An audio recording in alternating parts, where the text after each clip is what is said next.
Tayo ng ang aming mag-anak dito sa notebook ko. Grade 1 pa lang ako. Nagtatypes na kami. Di ba pang grade 2 lang yun? Comment nyo nga sa baba. Sige, babasahin ko na. Ang aming mag-anak. Ang aming mag-anak ay laging masaya. Mapalad. Kami nina ate at kuya, mahal kaming lahat nina ama't ina.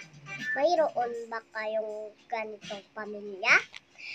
Kahit sa paggaway, pagod ang katawan, tulong ni ama, laging nakaabang.